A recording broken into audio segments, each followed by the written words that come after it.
Hey guys, welcome back to Matthew's Ballistics. Today I want to talk a little bit about minute of angle and what it is and what it means, and give you some scale and reference to how it works when it comes to shooting long range. So 1 minute of angle is 1.047 inches, and the reason why it's not exactly in an inch and it's actually a little bit larger than an inch is because it operates in an angular motion, hence the name minute of angle.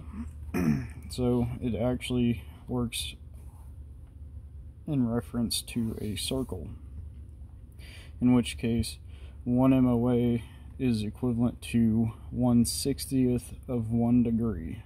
So it's important to know that. Alright, so shooting long range. And this is like trying to figure up your, how to calculate your setup and how far out it's actually going to work.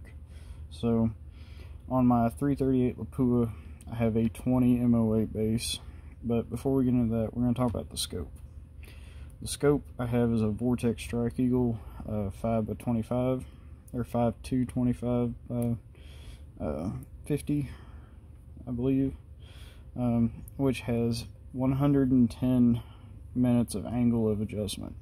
Now this doesn't mean it's got a total, it has a total of 110, which means that from the line of sight of the scope it's got 55 above and 55 below. So as the scope sits, based on the bullets that I use, the 285 ELDM at 2900 feet per second, it's got a .829 G1. We can calculate out that I've got 55 minutes of angle below the line of sight that I can dial to, which will give me roughly 1700 yards before my scope runs out of adjustment using this bullet at that speed in my rifle.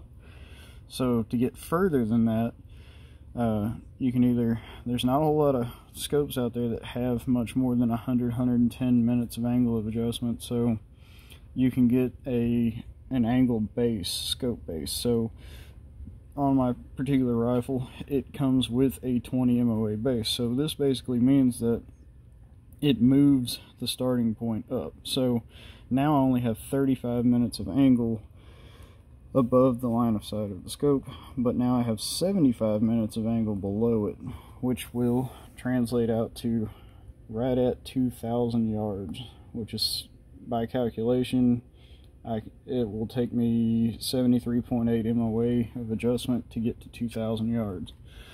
So anyways, so you've got, let's start up here. You got your line of sight of your scope here, and then your line of sight through your bore of your gun here. Now the path of the bullet is not straight, it moves in an arc because it's falling the entire way it's going out, so it's going to impact here. So now you've got to move what you're seeing, the image in your scope, you've got to move it to where you're seeing where that bullet's impacting, and that is crossing at the crosshairs. So you've got to adjust your internal adjustments and get them in line with that. Now if everything was perfectly good and all, and bullets flew exactly straight like lasers, you would only have to move it a small amount, but because bullets drop, you have to move it a lot. Alright,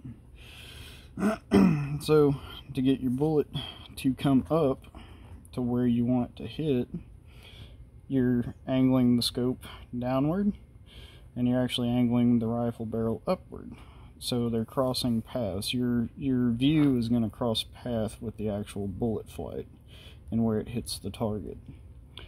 And so at some point you're actually going to be angling upward. But on the 338 Lapua at 2,000 yards, the shooting angle from perfectly center or perfectly level is only going to be 1.23 degrees.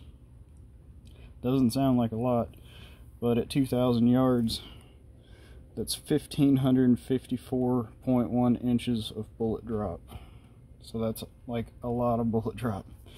Now the reason why I just wanted to get into talking about this is because a while back I read an article about Global Precision Group shooting a 6,012 yard target, 3.4 miles, and they said that they had to dial up 625 MOA, or they had 625 MOA total of adjustment is what they used. So 1 MOA at 6,000 yards is 62.95 inches. 625 MOA at 6,000 yards is 39,343.75 inches, which is roughly 3,278 feet or 1,092 yards. That's how much bullet drop they were experiencing. And they're shooting a .416 Barrett with a 550 grain cutting edge bullet. I don't know what the G1 on that is, but I'm sure that it's at least 1 or maybe 1.1 or 1.05 or something really high. So with that being said, 1/60th of a degree, 625 MOA is divided by 60. 1/60th of a degree is 10.42 degrees at 6,012 yards. So their shooting angle is like this versus mine, and this is kind of a scale reference. 2,000 yards would be here, and I'm shooting at 1.23 degrees. 6,000 yards is way over here, and they're shooting at over 10 degrees of angle on the bullet right there. So yeah, that just kind of gives you an idea of how minute of angle works in reference to shooting, and how your scope works in reference to the bullet path, or the ballistic path, and then also in reference to line of sight and everything. So I thought I'd share a little bit of that with you guys, and if it helps to kind of visualize for me and calculating out how much adjustment I need. So with my rifle set up with this scope and the 20 MOA base and the ballistic data that I'm using, I should be able to get right at 2,000 yards, or just maybe a hair past 2,000 yards before my scope and setup runs out of adjustment, as far as being able to dial up more height for further, more bullet drop and all that. So anyways, if you got questions or comments or anything, you want to leave any comments below, go ahead. Always like to converse with you guys, so we'll see you next time in the next video.